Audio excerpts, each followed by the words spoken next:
Del Naja was stenciling Bristol walls in the mid-80s, a decade before Banksy had a name to spray paint, which means when people started calling massive attack a brand. That whole untouchable mystique, the no-comment interviews, the Banksy photographs doing the work pros wouldn't. I could read it as the most elegant marketing deck ever written, and I nearly did, until 2003, when 3D and Daddy G and Damon Albarn put their actual names on those anti-war ads with their actual faces exposed to actual consequence, which is precisely the opposite of how you run a brand. And so I'm here tonight preparing to lose an argument about whether that conviction is real or just a more sophisticated kind of positioning. Because the mystique might be craft, might be character, might be both, might be the record's way of asking which one matters. But the arson is real. They didn't just define trip-hop. They burned it down on purpose and walked away before anyone could rebuild it into something safe. Del Naja wouldn't release a track until the room itself agreed with it. That's not mood, that's method. You rebuild 20 times, you're not chasing a feeling, you're hunting a shape that'll hold. I need to sit with that for a second, because grief doesn't stay private in a vocal, right? It leaks. And Fraser's got this way of holding a note where you can hear the muscle memory of trying not to break, and that is teardrop. It's not that she's sad, it's that she's singing through the specific shape of loss while a room full of people is watching the takes. And she still had to nail it, had to make it land, and y'all, that changes what the song is. The grief isn't the mood of the album. The grief is the labor. The difference is they didn't have the luxury of arrival. They had to invent the room they walked into, which means every choice lands with a weight the second wave never carries, because the second wave got to choose whether to enter at all. The joins don't hide it, they make it worse. You're listening for the seam the whole time and it never comes, so the dread just sits there. That's the engineering doing the emotional work. Y'all, that's not just a better choice, that's a values choice. And I need to sit with why the band making it for free somehow matters more than if they'd had to fight for it. Madonna would have sold you the longing, right? Made it gorgeous and consumer-friendly. Elizabeth Fraser sounds like she's underwater and still trying to reach you. And once you know they picked the voice that costs you something to listen to, the voice that doesn't make it easy, you can't unhear what that says about what they thought this record was supposed to do. They pulled the sample, red-idled the track, and the next record's got almost no samples in it at all. That's not a choice, that's a flinch. One unchecked splice, and the band's working method locked for a decade. Y'all, that's not a production detail to me. That's a choice about what togetherness even means, and it's there in how the record breathes, in the space between things that should touch and don't. And I can feel the three of them like three separate rooms where somebody's grieving on their own and the other two don't know it yet. Or maybe they do, and that's why they're not in the same room, and a record built that way. With that much distance baked in. Doesn't sound like a band under pressure. It sounds like three people loving each other through the walls. And that's the record I'm hearing. That's what's wrecking me about it. Weeks before release, they handed the whole thing to whoever had a modem and 20 minutes to kill. Not because they were generous, but because they understood something the rest of the industry didn't. The mystery wasn't in keeping it hidden, it was in keeping themselves out of the frame entirely. You can't commodify what you won't appear in. The music gets to arrive first, unattended, which means it arrives as itself, not as the story they'd have to tell about making it. That's not uncanny, that's just time. A voice doesn't haunt itself. It sits there, same as a pressing from 73 sits there. You play it now, it's still 1973, it's still him. The new one singing over it is just what time does. He's heavier now or lighter. The bass isn't coming from inside anything. It's underneath, like it was always underneath, and now you can hear both at once. Y'all, there's a difference between singing about heartbreak and having your voice break while you're inside it. And on that song, you can hear the exact moment her body stops cooperating with what her training tells her to do. And I think that's what a 94 is. That's what happens when the thing you're trying to say and the thing your throat is physically doing line up so perfectly that you can't tell them apart anymore. The engineers write that a band is a band, but here's what I'm hearing. They sound like people who stopped being able to occupy the same room without the tape running. The separation isn't incompetence, it's the only honesty available to them. So the real question isn't whether that's a failure of ensemble dynamics. It's whether ensemble dynamics is supposed to measure togetherness, or whether it measures how truthfully a record documents what actually happened when those people tried. Those are structurally different problems, and I'm not settling which one matters tonight.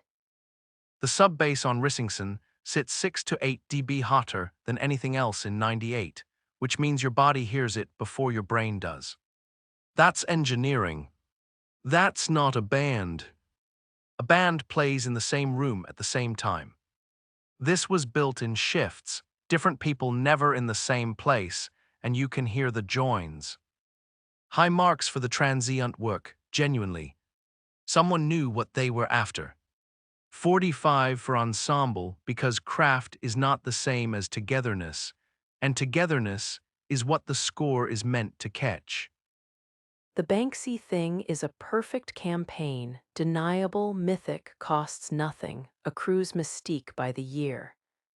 And I'd read Del Naja as brilliant at that deck, genuinely brilliant, except the Iraq ads in 2003 weren't deniable. Names in newspapers. Damon Albarn standing there while the record was still climbing. That's not positioning, that's a choice with an actual cost, and I can't retrofit it into strategy without lying about the timeline. Okay, wait now. And I'm sorry for the heat here, but this is what we're actually fighting about. You're saying they did the thing that looked like conviction because it was good for the brand. And I'm saying I have never in my life seen a strategically motivated choice look like that in 2003, before it was safe, before the war even landed wrong yet. They put their actual names in actual newspapers and said the thing that would cost them. And maybe I don't know why they did it. Maybe it was complicated. Maybe they were scared or broken or just honest about being scared. But I know what calculated looks like, and that wasn't it. And that's what I'm holding on to here. Wait, you can't know what they believed. Nobody cans. But you can know what they did with actual money, and they put the whole thing in DNA inside spray cans. That's not a positioning choice. That costs and it doesn't sell. So here's what I've got, the decision itself. The DNA in the spray paint. That's not selling anything, not even gesturing at it. So either I've been reading the shape wrong, or the shape isn't what's doing the work here. And I'm trying to figure out whether that cracks the whole argument or whether I'm just narrowing it, making it smaller and possibly truer. That's the enduring relevance question underneath all of this. What survives once the deck is gone and only the records left? The 2019 Curtis tour wasn't marketing the conviction, it was the conviction, staged as argument. So I was looking for the seam in the wrong place entirely. They weren't selling mystique. They were spending money on things that cost them money across 20 years on the assumption that we'd care enough to listen. I was wrong about what I was looking at. I concede. Gracefully. Note the sting. Y'all, that's it. That's what I needed to name. Teardrop doesn't ask you to feel nothing. It asks your body to match a body that's already stopped moving. And grief does that anyway. It just slows everything down to the place where you're barely breathing. So people play it when someone dies, and when someone's born because it's not ambient in the way that makes you forget you're listening. It's ambient in the way that matches what your own pulse sounds like when you're already underwater, and that's why it stays. Technical's 90 plus, the hands are all there, the desk works immaculate. But they're not in the same room, and you can hear it. Not as a flaw, as a fact. 83 holds both. I say the real thing.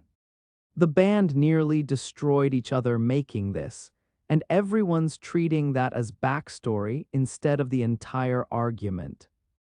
They recorded the vocals separate. Mushroom laid his down, then left the building. That's documented. He walked in 99, wasn't replaced. The record you're hearing is what happens when the second voice is already gone. Y'all, I'm sitting here with a 36-point gap between what the voices can do. Horace's delivery is just there. It's bone deep. And what the band couldn't hold together long enough to let those voices breathe in a room. And that gap is the whole record telling you something true about itself. It's not broken by accident. It's broken because they were trying to make something where four people could exist without erasing each other. And instead, they just couldn't survive the shape of it. And that refusal, we will not explain ourselves, we will not stand still for you, the work speaks or it doesn't. That's salt now, right? The anonymity, the no interviews thing, the let it sit and argue for itself stance, that's not new. That's Massive Attack's grandchild at this point, and it's still the most radical move in a room that wants to photograph everything. The genre didn't survive the encounter with itself. That's what 90 means.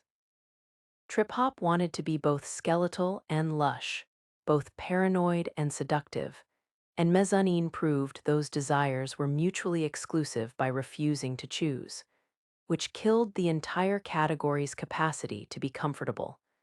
And that's the only kind of death that matters in pop music.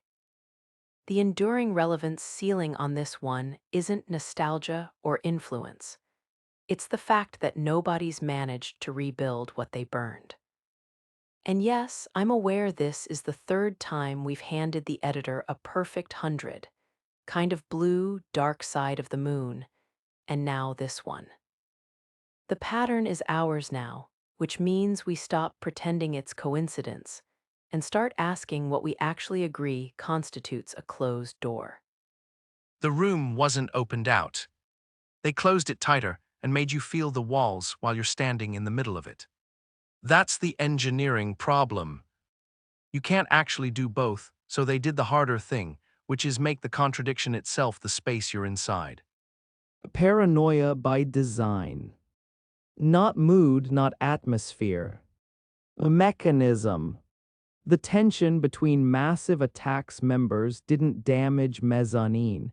It calcified into the record's skeleton.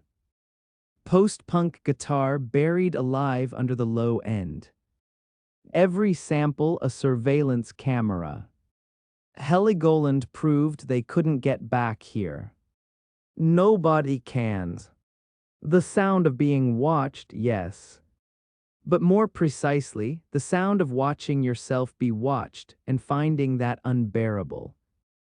Dread without catharsis. A closed room with perfect acoustics. 100. Y'all, that house thing. Teardrop got everywhere, a hit show playing it every single week, and most of the people who heard it didn't even know it was Massive Attack. That's not a contradiction. The song got out. The album stayed exactly where it was, locked up tight, and both of those are true about the same record. There's a real gap between us. One of us is measuring what they're hearing, the other's measuring what they're willing to call it. Both fair. Ask me in a decade which one time proves right.